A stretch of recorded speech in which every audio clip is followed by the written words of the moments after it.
ನಿಗದಿತ ಯೋಗ ಪ್ರದರ್ಶನ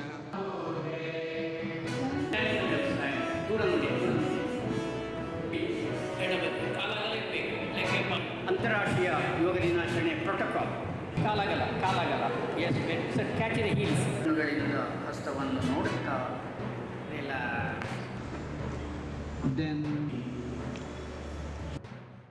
ದೇಹವನ್ನು ಹೇಗೆ ಅಲೈನ್ ಮಾಡಲಿಕ್ಕೆ ಯೋಗ ಒಂದು ಸಾಧನ ಆಗಿದೆಯಾ, ಅದೇ ರೀತಿ ವಿಶ್ವದ ಎಲ್ಲ ಶಕ್ತಿಗಳನ್ನು ಮನುಕುಲದ ಉದ್ಧಾರಕ್ಕಾಗಿ, ಮನುಕುಲದ ಶಾಂತಿ ಸಹಬಾಳ್ವೆಗಾಗಿ ಭಾರತೀಯ ಸಂಸ್ಕೃತಿಯ ಈ ಶ್ರೇಷ್ಠವಾದ ಕೊಡುಗೆ ಯೋಗ ಒಂದು ಸಾಧನವಾಗಲಿ ಅಂತ ಒಂದು ಶ್ರೇಷ್ಠ ಪ್ರಯತ್ನವನ್ನು ಮಾಡಿರುವಂಥ ನಮ್ಮ ಸನ್ಮಾನ್ಯ ಪ್ರಧಾನಮಂತ್ರಿಯವರ ನೇತೃತ್ವದಲ್ಲಿ ಇಡೀ ಜಗತ್ತು ಉಗ್ರವಾದದ ವಿರುದ್ಧ ಹೋರಾಡುವಂತಾಗಲಿ. ಆಚರಣೆ ಮಾಡಬೇಕಾಗ್ತದೆ, ಯೋಗನ ನಾವು ಕಲಿಬೇಕಾಗ್ತದೆ, ಯೋಗನ ಪಾಲಿಸಬೇಕಾಗ್ತದೆ. ಈ ಯೋಗ ಅನ್ನೋದು ದೈಹಿಕ ಅಭಿವೃದ್ಧಿಗೆ ಒಂದೇ ಅಲ್ಲದೆ ನಮ್ಮ ಮಾನಸಿಕ ಸಮತೋಲನ ಕಾಯ್ಕೊಳ್ಳೋದಕ್ಕೂ ಕೂಡ ಬಹಳಷ್ಟು ಮುಖ್ಯವಾದಂಥದ್ದು. ಸೊ ದೈಹಿಕ ಬೆಳವಣಿಗೆ, ಮಾನಸಿಕ ಬೆಳವಣಿಗೆ ಇದ್ದರೆ ಒಬ್ಬ ಮನುಷ್ಯನಲ್ಲಿ ಖಂಡಿತವಾಗಿಯೂ ಅವನ ಎಲ್ಲ ರೀತಿಯ ಬೆಳವಣಿಗೆ ಆಗ್ತದೆ. ನನ್ನ ಆರ್ಥಿಕ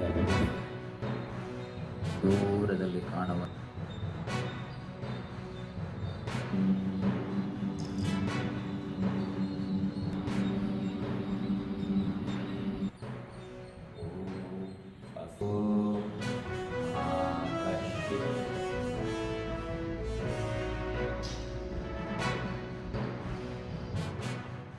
a practicing radiologist who has been immensely benefited by the yoga and pranayama sessions held in Dhanyushmi.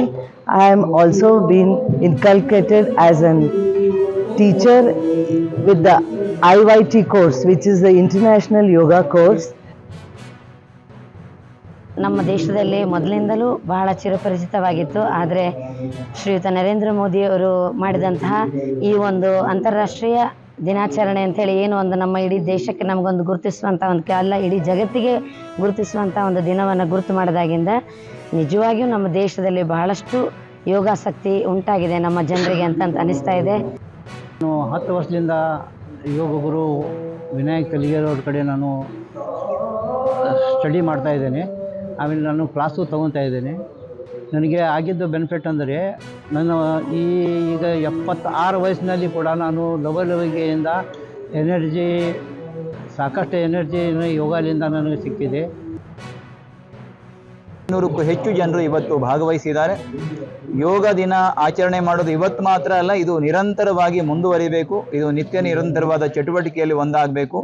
ಮತ್ತು ಅಂತಾರಾಷ್ಟ್ರೀಯ ಯೋಗ ದಿನ ಯಾವಾಗ ಶುರು ಮಾಡಿದ್ವಿ ಆವತ್ತಿನಿಂದ ಇಲ್ಲಿವರೆಗೆ ಇಡೀ ದೇಶದಲ್ಲಿ ಮಾತ್ರವಲ್ಲ ಜಗತ್ತಿನಲ್ಲಿ ಯೋಗ ಮಾಡುವವರ ಸಂಖ್ಯೆ, ಯೋಗ ಶಿಕ್ಷಕರ ಸಂಖ್ಯೆ, ಯೋಗ ಕೇಂದ್ರಗಳ ಸಂಖ್ಯೆ ಜಾಸ್ತಿ ಆಗಿದೆ.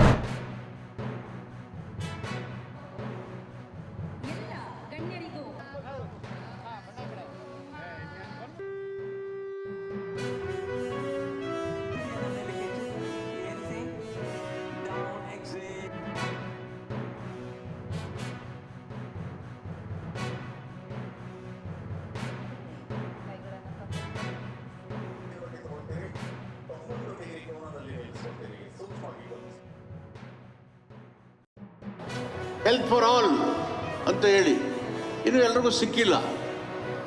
ನೀವು ಯೋಗ ಮತ್ತು ಆಹಾರದ ಪದ್ಧತಿಗಳ ಮುಖಾಂತರ ನಮ್ಮ ಆರೋಗ್ಯವನ್ನು ವೃದ್ಧಿ ಮಾಡಲಿಕ್ಕೆ, ನಾವು ಬದುಕಿನಲ್ಲಿ ನಾವು ಫಿಟ್ ಆಗಿದ್ದೀವಿ ಅಂತ ಅನ್ಸ್ಕೊಳ್ಳೋಕ್ಕೆ ಒಂದು ಅಮೂಲ್ಯವಾದಂಥ ಅಸ್ತ್ರ ಇದು. ಇದು ನಮ್ಮ ಕೈನಲ್ಲೇ ಇದೆ. Health is in our hand. So ಇದನ್ನು ಸುಲಭವಾಗಿ ಮಾಡಲಿಕ್ಕೆ ಸಾಧ್ಯ ಆಗುತ್ತೆ.